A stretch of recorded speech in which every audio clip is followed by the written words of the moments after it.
So happy to be joined on the podcast this week by Puka Nacua, the record-setting wide receiver of the Los Angeles Rams.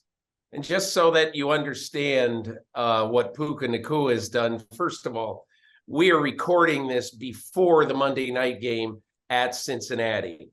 So I'm just going to be referring to what happened in the first 2 weeks of the season.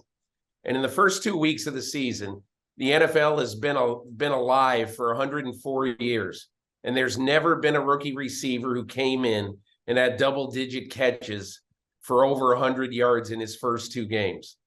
Puka Nacua has had a 10 for 119-yard game in his debut in Seattle, and then he had a 15-catch game for 147 yards in game number 2 against the 49ers. And Puka Nacua, I really appreciate you joining me on the podcast. Thanks. Thanks for having me on. Okay. Puka, I have to tell you, did you know that you're the only player in NFL history with the first name of Puka?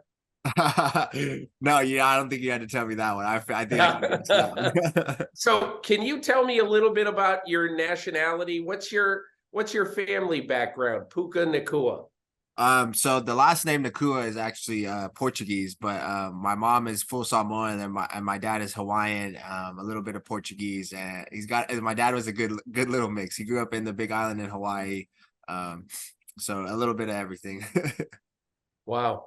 So I'm so curious about so many things about your life, but did you grow up really loving football? Tell me about how you grew up, where you grew up. I think Orem, Utah, if I'm not mistaken. But tell me about how you grew up, where you grew up, and how did you get to be a big football fan and big football player?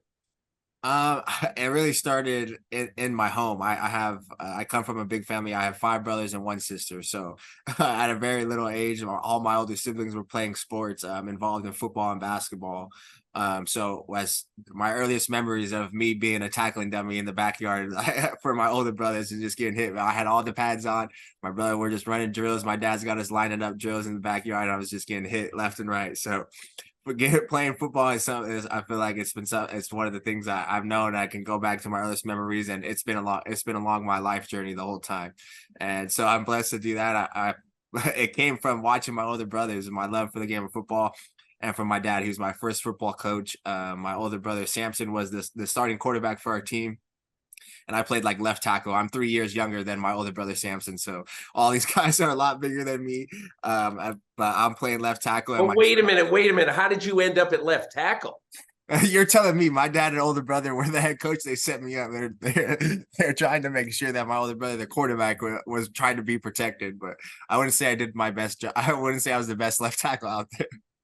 But it made it so fun that whether I got pancaked or I did block somebody, I saw my brother in the end zone, and that filled me up with so much excitement and joy. Like the kid, whether he was laying on top of me saying, "You stink," and I was like, "Hey, my brother's in the end zone, so why am I mad?" So when did you start playing wide receiver? Not till my 8th grade year. Right before going into high school was my first time kind of playing receiver. I hit a little bit of a growth spurt and probably got close to around 6 foot. So I was just getting just taller than most guys at that age. So I started playing receiver and kind of took off from there. So, and then when you got to high school, were you only a wide receiver? Did you do anything else in high school? I played a little bit of safety and some corner, but mainly just receiver. Very limited snaps on defense. I like scoring touchdowns when they were throwing me the ball. And how about other sports as a kid? Did you play anything else? Always, yeah. Football and basketball. Those are kind of the 2 sports that my family played. So right when we finished football season, right into basketball to keep us in shape and kind of all through the summer. So kind of the summertime where we were super busy with starting football workouts and being ready to like doing travel AAU basketball. So that was like the summer times were the best times, even though I feel like I don't remember going to outside to play because we were always in some type of basketball tournament, some type of football camp, or just doing something. So yeah, football and basketball. And then I did track in high school, but just those football and basketball were my main 2. How did you end up picking Washington as your first school out of high school? Um, Coach Peterson and my receivers coach, Junior Adams, were my main two. Coach Adams was kind of the big selling point for me when I had visited the University of Washington before. They had a different receivers coach. And then when I went back and they came back to recruit me, Coach Adams was the coach, and we really connected really well. And he's coached Cooper Kupp, and he's coached a lot of guys, Kendrick Bourne. He's got a long list of guys, Cedric Wilson. So if somebody I felt like I could trust to help me get to my goals, and Coach Peterson was, my mom loved Coach Peterson too. So it's just the icing on the cake.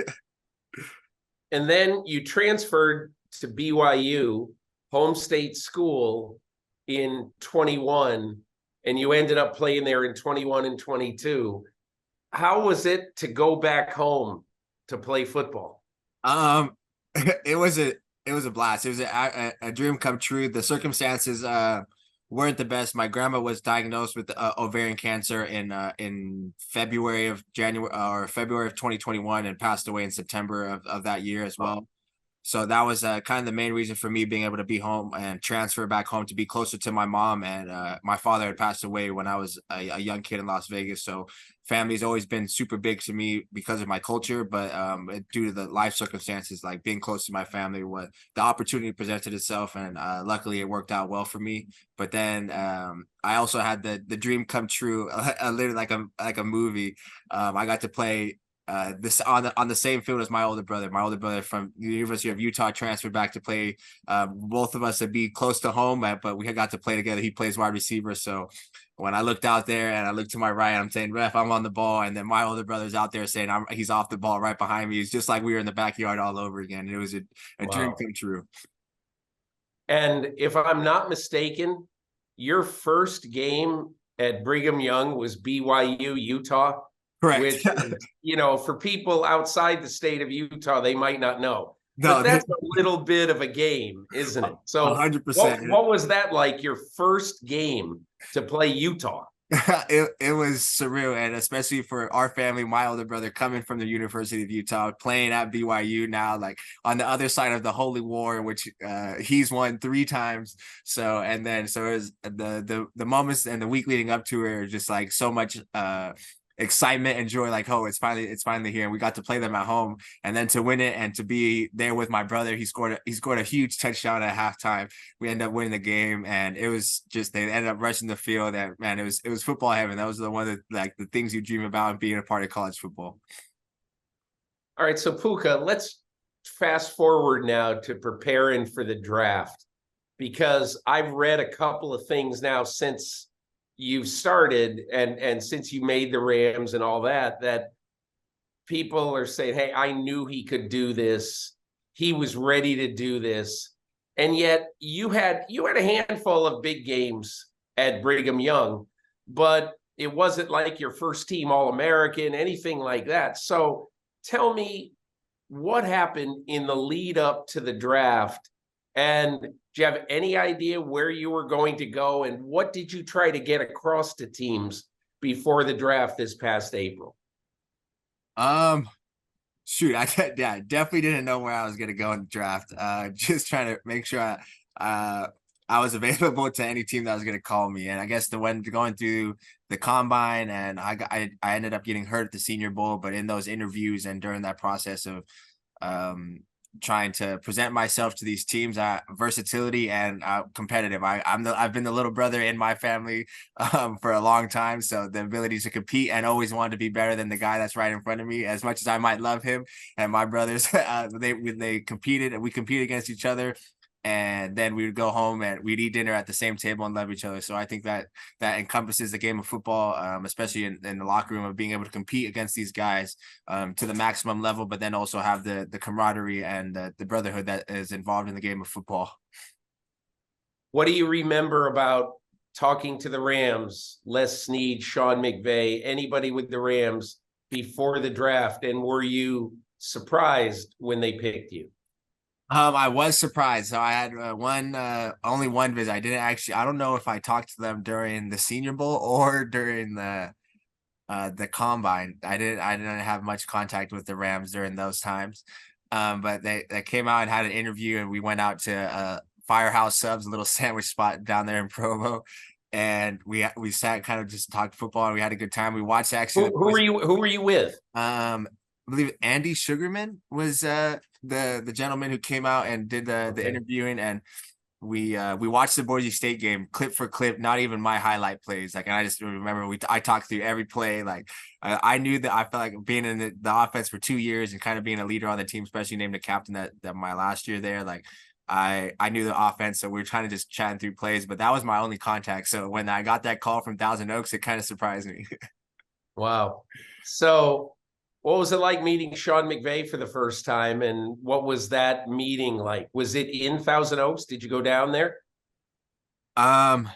Yes, but not till the rookies, not till we had reported so mini camp and the OTA period. So, but it was sweet. I was just super excited. I felt like I was blessed. I did my combine training out here in California, but down there in Santa Ana. So to be in California again, it was like, okay, I kind of know this place, but I just say excitement.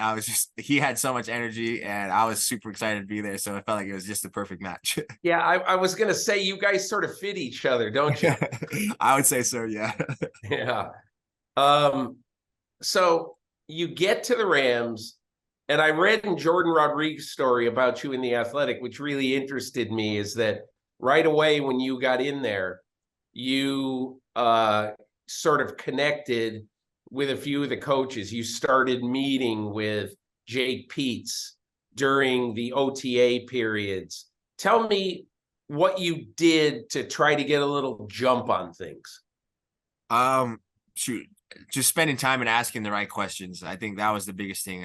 Knowing that, I guess this was the only thing I had to do. I hadn't found a spot. I'm staying at a hotel, not sure if I'm going to make the team, and just knowing I got to show up to the facility every day and prove that I belong here. So after we're getting done with practice or the rookie workouts and our meetings, just head right to Coach Pete's office, like you said, and we were sitting down and it started as the simple as it could be. Like, hey, you're the Z, here's the Y, here's the F, here's the X. Like, this is where they all line up. We're drawing it up as simple as it could be on the whiteboard, but just kind of, and then it just progressed from there when we started kind of doing our walkthroughs and our jog throughs and actually getting live reps and then having coachable moments. So I really do thank Coach Pete's and our staff, KJ and Coach Yarbs, and the list goes on and on of guys who have been in those rooms to be able to help me and kind of break it down so I could ask the questions to better understand, so I could go out there and play full speed.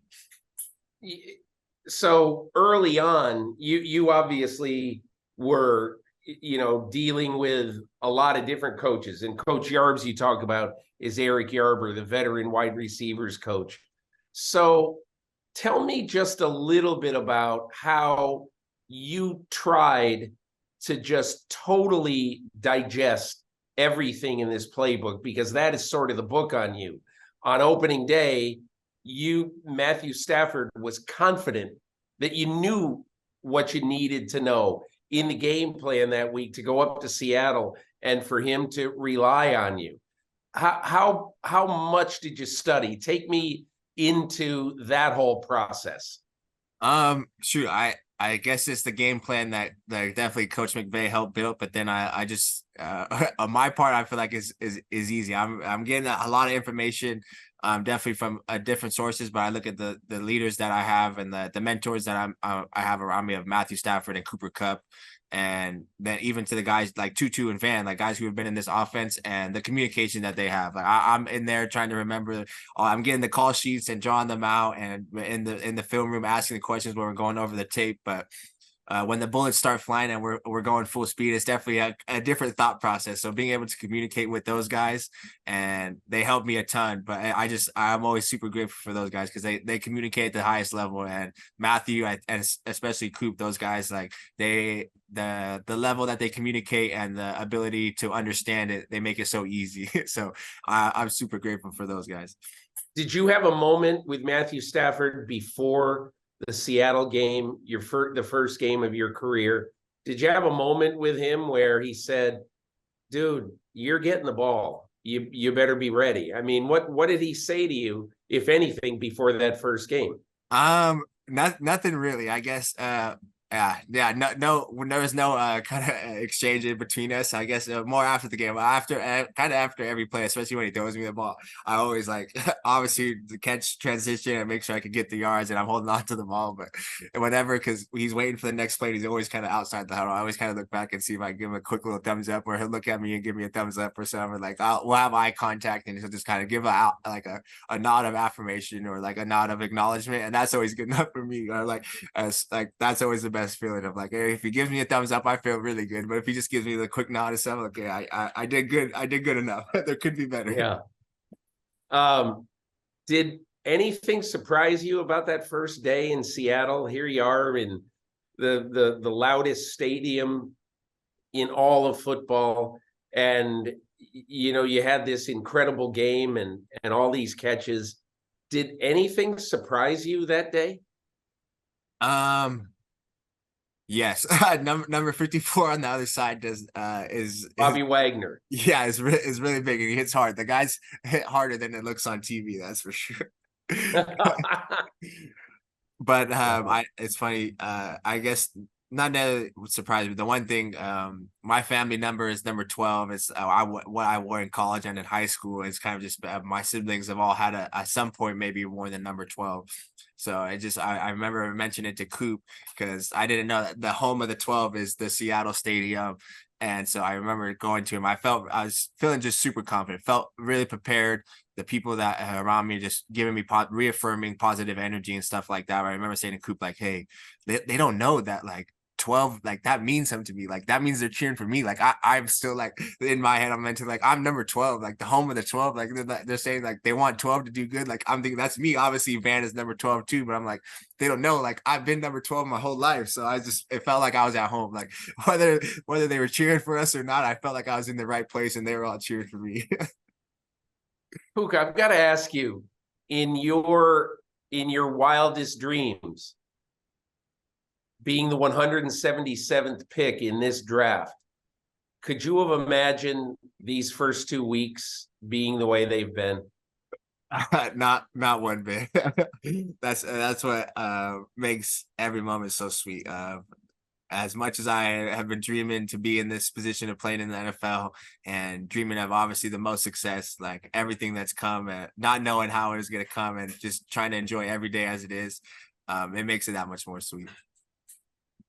What have you learned about yourself in the first, say 3 or 4 months as an NFL player? What have you learned about yourself that has been very, very valuable in you doing as well as you have? I think having my own silent confidence. I'm not a big vocal guy. I feel like I don't really say too much, not very flashy either. But to have that confidence in yourself that I do belong here, and the work that I put in will help me stay here, and kind of to walk in with that and do the things that are necessary to earn that confidence, and then kind of just trust. I trust number 9 out there so much that I feel like I could catch the ball with my eyes closed, because I know that he wouldn't put me in a situation that wasn't the best for me, and he's putting his elite ball placement. I trust Coop so much that when he's telling me, hey, that the defender's going to be like this in the coverage, or like the lineman might fall this way, so like you can go this way. Like I trust those guys, obviously because they've done it so much, but the way they communicate and help me understand, like, hey, this is how it can be done. This is like, and they're showing, so it makes playing the game of football so much fun. I think what is cool about your story is that I really think in the NFL so often, Bill Parcells used to say this, Hall of Fame coach. He goes, I don't care who you are. I don't care where you were drafted. I don't care how much money we spent on you. When you get in this room, and he meant the room the first day of training camp, when you get in this room, you're all the same to me. And all I do is go by what I see. I don't do anything else. And I would think, looking at your story, you have to kind of feel that that's how Sean McVay, Les Snead, Eric Yarber, all these coaches and the front office is, they go by what they see. And they saw a guy who was doing everything right, and so they gave you a chance. How do you feel about that? I feel like you hit it right on the nose right there. I'm blessed to be where I am. I'm grateful for the people around me and in this facility for believing in me. And I'm blessed. Puka Nacua, thanks so much for taking this time and kind of telling America a little bit about who you are. I really, really appreciate it. Thank you. Nice to meet you, and thank you for having me on. Hey, Puka, all the best to you. Thanks so much. It's been great to watch you, fun.